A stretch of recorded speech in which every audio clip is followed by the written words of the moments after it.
Picture a revolving door.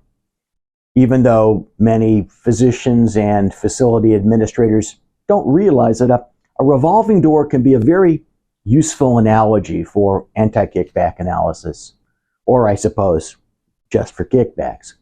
You see, although most understand the implications of the federal anti-kickback statute, the AKS, to a physician's obtaining an interest in a healthcare facility or some other entity to which he or she refers, payments to the physician in connection with his or her departure might also implicate the AKS.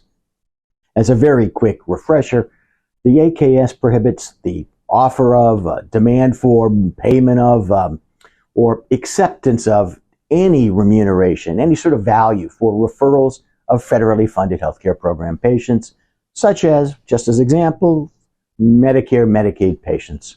There are exceptions, most notably the regulatory safe harbors that describe certain arrangements not subject to the AKS because they're unlikely to result in fraud or abuse. In January 2024, the Department of Health and Human Services Office of Inspector General, the OIG, that's the agency charged with regulating and enforcing the AKS, released a December 2023 advisory opinion addressing an instance in which retiring physician partners in a multi-hospital venture could elect into an arrangement by which their ownership interest would be redeemed in a series of 3 annual payments set at fair market value at the time of each payment, which value would likely increase between the election to participate and each subsequent year's valuation. The potential kickback twist: the electing physician partner would continue to practice and refer to the hospitals for 6 months following the first payment of redemption money. An increase in the value or number of the physician's referrals could impact the amount of the subsequent valuation and the payment he or she will receive over the remaining buyout term.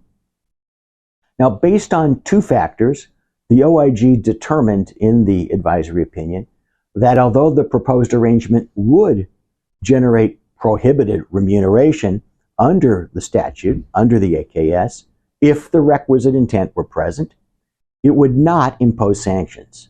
The 2 factors are as follows.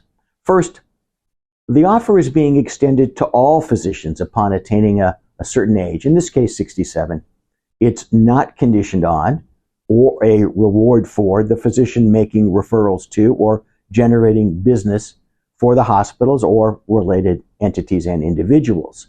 That reduces the risk of overutilization and the risk of steering patients. Second, in order to qualify for the offer, the physician must agree not to refer patients to the hospitals or to its owners, that's a medical center entity and some physician partners, upon 1, the physician partner's retirement date, which would occur 6 months after the first payment, or 2, the date the physician partner no longer meets the requirements of the partnership agreement, whichever of those comes first. The OIG stated that it's true that the physician partners who accept the offer may continue to refer patients to the hospitals and other physician partners for the 6-month period between the first payment under the buyout agreement and retirement. However, because the period between the payment under the buyout agreement and retirement is time limited, and as the requester of the opinion certified, is necessary to allow the physician partners who accept this redemption offer to wind down their medical practices, consistent with state law requirements. It's unlikely that this proposed arrangement would cause the retiring physician partners to alter their referral patterns to benefit the hospitals and the other physician partners in the deal during that 6-month period. So the essential takeaways here for you. Number 1, although an advisory opinion is binding only on its requester, it's a window into the way that the regulators think. 2, Payments to a referral source require analysis under the AKS. 3. Here, the physician partners were making referrals and receiving remuneration not in direct proportion to their ownership interests, which payments would increase based on the value and volume of their referrals, all red flags and outside of any safe harbor. 4. Just because a flag is red doesn't mean that the underlying arrangement violates the AKS, but there's a significant chance that it does. 5.